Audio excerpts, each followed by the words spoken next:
(2026년 7월 19일) 이정훈입니다. 앞선 방송에서 미국은 담담타타, 즉 이란과 대화하다가 안되면 때리고 담담타타 사격 중지를 해놓고 이란을 계속 몰아가는 거죠.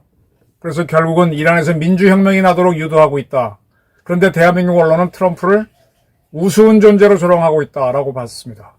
그리고 지금 쿠팡 사태를 계기로 트럼프 정부는 이재명 정부에 개입을 해서 이재명 정부를 와해시키는 큰 공작에 들어간 것으로 볼 수 있다, 이런 주장을 했습니다.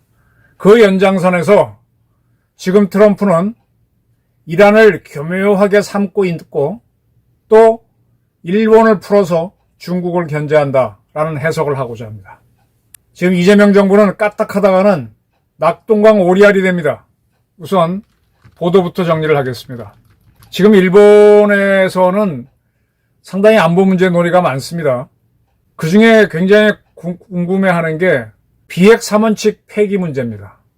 비핵 3원칙은 다나카 총리 때인 걸로 기억하네요.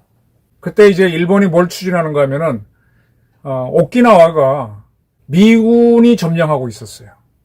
그래서 오키나와에 사는 사람들은 마음대로 일본 본토를 못 갔습니다. 가려면은 거기에 있는 당국으로부터 도항증, 배를 타고 갔다 와도 된다라는 허가를 받아야만 갈 수 있었고 아주 자유롭게 못 갔습니다. 그리고 오키나와에서는 다 미국 달러가 통용이 됐습니다. 자기 영토인 오키나와를 돌려받기 위해서 일본이 상당히 노력을 했죠. 일본은 아시다시피 2차 대전을 일으킨 전범이잖아요. 그래서 미국은 일본이 함부로 못하도록 꽉 쥐고 있는데 그 아주 중요한 고리가 오키나와를 주둔한 미 해병대였던 겁니다.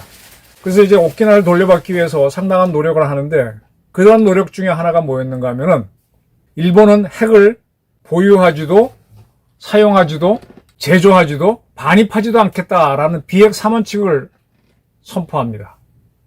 영원히 핵무장을 하지 않겠다. 그렇게 하면서 뭐를 추진하는가 하면요. 이거는 핵무기에 한정된 거고 일본은 국가 발전을 위해서 원자력 발전을 해야 된다고 하면서 원자력을 굉장히 추진합니다.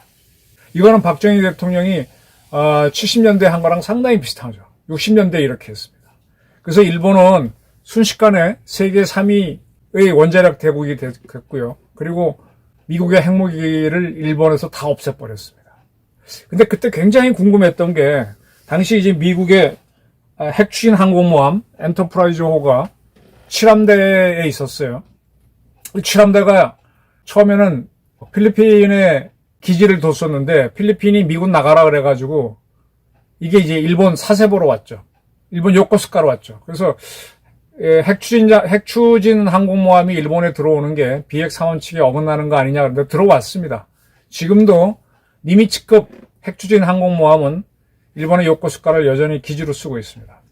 그래서 비핵 3원칙 핵무기를 보유하지 않는다. 미국 항공모함에 핵무기가 있는지 없는지 모르죠. 핵추진은 분명히 되고.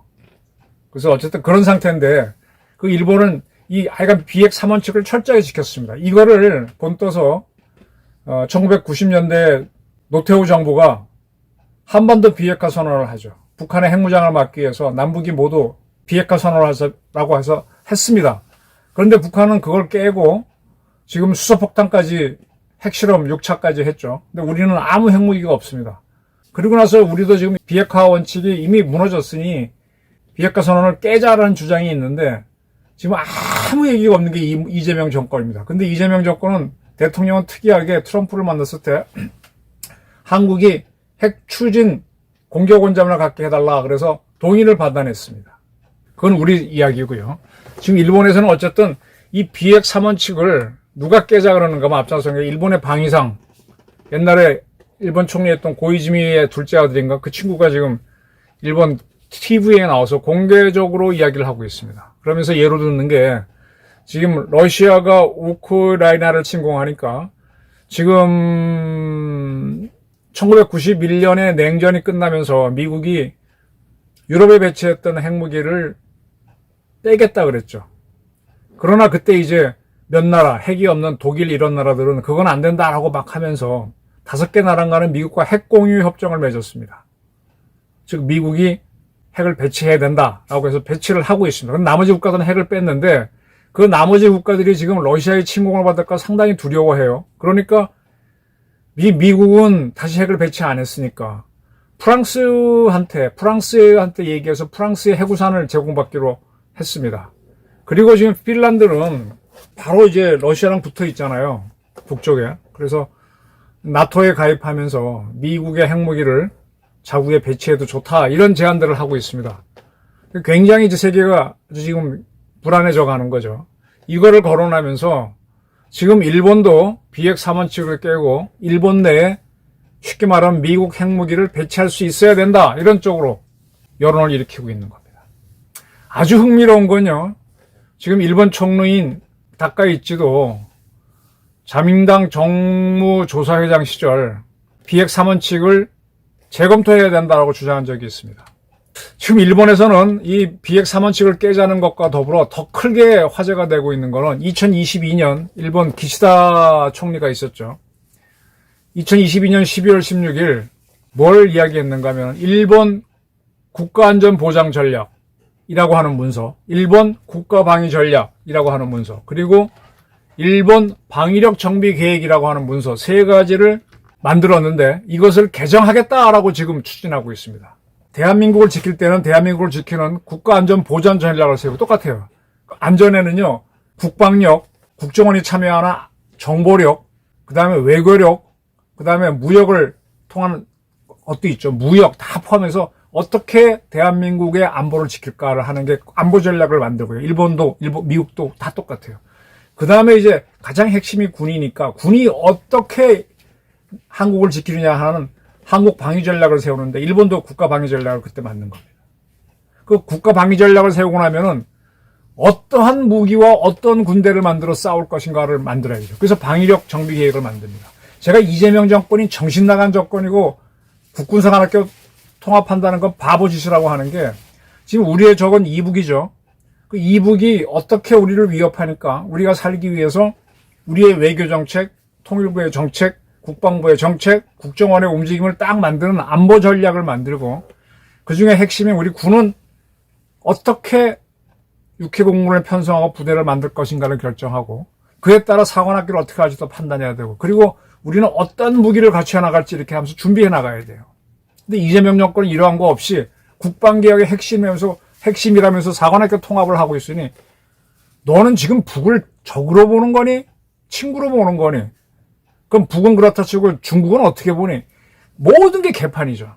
근데 일본은 이 3대 안보 전략을 다 개정하겠다라고 지금 추진하고 있습니다. 이 중에서 가장 국가 안전보장 전략은 워낙 크고 추상적입니다. 국가 방위 전략도 사실은 추상적입니다. 군을 어떻게 한다 이런 것도요. 구체적인 건 잘 드러내지 않죠. 그런 건 다 비밀로 하죠. 구체적인 건. 그리고 이제 방위력 정비 계획을 바꾸려고 하는데 요것은 어떤 무기를 만들고 그 양이 얼마인지를 밝히는 거라서 상당히 구체적이 됩니다. 지금 일본은요. 1000해리 방위전수 계획이라는 게 있었죠. 1해리는 한 1.6km입니다. 1000해리면 한 1600km가 되죠. 일본 영해 1600km에서부터 전수라고 하는 건 오로지 전자 지킬수입니다. 오로지 방어만 하는 전략이다. 그러니까 일본을 위협하는 세력이 일본으로 오면은 일본 영해선에서부터 지키는 게 아니라 거기서부터 1600km를 더 나간 데서부터 막는 거예요. 누가? 해군이, 공군이. 일본은 육군이 중요하지가 않아요. 섬나라가. 그리고 이제 뚫릴 수도 있죠. 그래갖고 영해선에서 딱 막아내고 영해 안쪽과 일본 영토는 완전히 안전하게 하겠다는 게 1000해리 전수방위 계획입니다. 그 다음에는 이제 일본이 꾹 가면서 1000해리라는 단어를 없애버린 걸로 저는 알고 있습니다. 근데 이 전수방어 개념을 할 때는 방어 무기만 갖겠다고 한 거예요. 그래서 일본은요, 항공모함을 공격무기로 보고 안 갖고 또 일본은 쳐들어오는 나라들은 함정이나 비행기로 오게 되니까 함정이나 비행기를 맞추는 대공미사일, 대함미사일은 가져도 적의 영토를 때리는 대지공격 미사일은 안 만들었습니다. 그런데 이제는 적이 일본을 때린다면은 반격을 하겠다라는 판단을 하면서 장거리 지대지 미사일을 갖겠다는 겁니다. 즉 대한민국이 갖고 있는 현무 미사일 같은 걸 개발하겠다는 거예요. 이렇게 되면은 뭐 순항 미사일도 갖게 되고 뭐 모든 걸 다 가지죠. 이제 첨단 무기. 지금 한국이 잘 나간다고 하는데 거의 똑같은 무기, 그 이상을 일본도 기술력이 대단하니까. 그리고 우주에서 작전할 수 있도록 우주전, 사이버전, 전자전 다 키우고 해군력을 보강하기 위해서 수송함, 공군력을 보강하기 위해서 수송기 등 기동전력을 확 키우겠다. 이렇게 나갑니다. 이렇게 되면은 일본은요, 지금 일본 자위대는 굉장히 제가 보기에는 방어적인 군대인데 이제 공격력을 갖추게 되죠.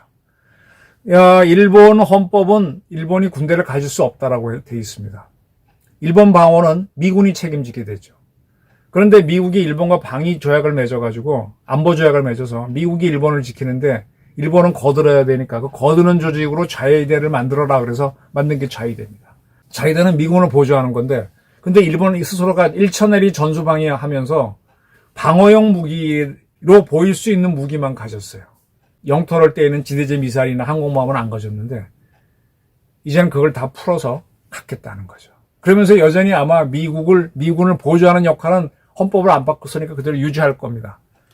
근데 이러한 전략만 가져도 지금 중국은 상당한 스트레스를 받고 이북은 스트레스 받습니다. 그럼 일본이 왜 이렇게 하느냐? 미국이 일본을 풀어주는 거예요. 일본은 지금 이제 좀 지나면 아마 핵추진 공격 원잠이라든지 핵추진 항공모함도 만들자는 얘기가 나올 겁니다. 핵무기는 당장 개발하지 못하더라도 미군 핵무기를 배치할 수 있는 쪽으로 아까 말한 대로 비핵3원칙을 파기하니까. 지금 일본은 자기들이 만든 무기는 수출하지 않는다는 무기금수 원칙이 있었는데 그것도 깨가지고 아시다시피 지난 호주 경쟁에서 대한민국을 이기고 자기네 호위함을 수출하는 데 성공했습니다. 일본이 이제 막 방산 수출을 합니다. 이제 모든 무기를 다 만들면 한국과 피 터지게 경쟁하는데 우리가 이기기 어려울 거예요. 이렇게 풉니다. 이건 뭐냐? 일본으로 하여금 지금 이재명 정권은 정신 나갔죠. 국방개혁도 이상하게 하고 안보 전략도 헷갈리고 뭐 무기를 삼축 체계에 대해서는 얘기도 안 하는 정권이죠. 그러니까 일본을 쫙 키워서 한국이 뭐 어떻게 돼도 중국을 지키고 북한을 막겠다. 이런 쪽으로 트럼프가 가는 겁니다. 자, 지금 유럽에서는 뭐 독일을 움직이고 쭉 하면서 국방비를 늘려서 러시아를 압박하는 건 다 아시고요. 이란 문제는요, 앞선 방송에도 말씀드렸는데, 호르무즈 해협을 봉쇄를 하면요, 누가 손해입니까? 서방국가 중에서 제일 손해보는 나라는 대한민국, 일본, 중국이에요. 근데 우리하고 일본은 지금 미국의 석유가 잘 나오고, 또 미국이 지난번에 마두로를 체포해서 베네수엘라 원유 수출권을 확보했잖아요. 이제 베네수엘라가 이번에 지진이 나서 초토화됐는데, 그런 나라를 이제 반미국가에서 친미국가로 바꾸려면 베네수엘라 경제를 일으켜야 되는데 이 베네수엘라가 굉장히 석유가 많죠. 석유가 많아서 망한 나라가 베네수엘라입니다. 이 베네수엘라에서 한 석유를 판매합니다. 그거를 한국과 일본은 가서 사오면 돼요. 중국은 베네수엘라 석유를 보고 마두로에 접근했는데 마두로가 체포돼 미국으로 끌려갔으니 베네수엘라 석유 사기 힘들고 미국 석유 사기 힘들어지면 중국 경제가 힘들어지죠. 뭐 유럽도 좀 어렵다고 하지만 유럽은 호르무즈 해협에서 갖고 오는 석유가 그렇게 많지 않아요.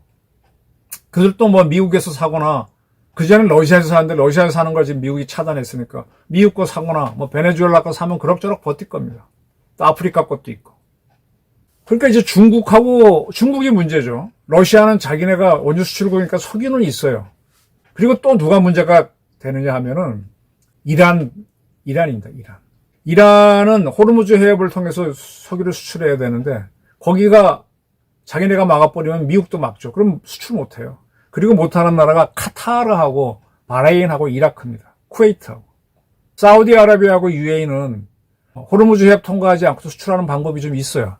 홍해라든지 인도양으로 바로 빠지는 영토가 있기 때문에 빼면 됩니다. 그런데 그 네 나라는 미국의 지원을 받기 때문에 사우디아라비아나 UAE를 통해서 수출을 할 수도 있어요. 근데 이란은 완전히 못합니다.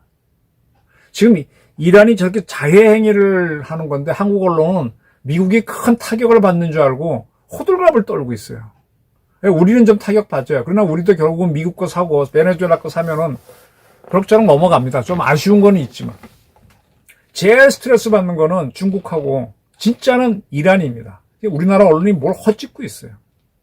지금 미국은 슬슬 이란을 삶아가는 거죠. 그리고 일본을 풀어주면서 중국을 잡고 있습니다. 러시아는 유럽 국가들을 조여서 잡고 있고요. 근데 여기에서 친중, 친북 노선을 걷고 있는 게 이재명 정권이잖아요. 완전 38 따르지처럼 고립돼 가고 있어요. 처음에는 뭐 미국의 마가에 맞춰서 마스가를 하겠다. 미국의 관세폭탄 맞으면 국내 지지도 떨어지니까 막 아양을 떨어서 맞추고 또 국민들 좋아하게 하려고 공격원자 만들어 개슨이 허가해달라고 허가도 받고 했지만 사실은 별로 하는 게 없잖아요. 공격원자 만들기 위해서 지금 노력하는 게 보입니까? 오히려 북한 자극하지 않으려고 길을 쓰죠. 지금 북한은 림팩 훈련하는 거하고 이번에 한미일 훈련한 거에 대해서 계속 씹어대는데 이재명 정권은 아무 말이 없어요. 중국이 서해 도발을 해도 아무 얘기가 없습니다. 그러니까 이런 정권을 트럼프가 아니라 다른 미국 대통령이 유지하려고 별로 얘기하고 싶지 않을 겁니다. 그러니까 동아시아에서 할 역할을 한국한테 기회를 안 주고 자꾸 일본 다카이치가 있는데 주는 거죠. 근데 한국 언론 거꾸로 읽고 있는 거죠. 고립되는 겁니다. 국제정치를 아주 못하는 겁니다. 저는 국제정치에서 이재명 정권이 붕괴될 수 있다고 보는 사람이라서 이런 설명을 드리는 겁니다. 자, 오늘의 주제는 트럼프가 이란은 계속 삼고 있고 이란은 풀어주는데 여기서 완전 낙동강 오리알이 이재명 정권이다. 이거였습니다. 한번 제가 드린 설명을 토대로 언론을 자세히 보시고 국내 언론뿐만 아니라 외국 언론도 보시면 하는 게 있을 겁니다. 이재명은 대한민국을 망치고 있습니다. 제대로 된 정부가 있다면 지금 대한민국은 통일의 길을 잡을 수 있는데 그걸 날리고 있습니다. 감사합니다.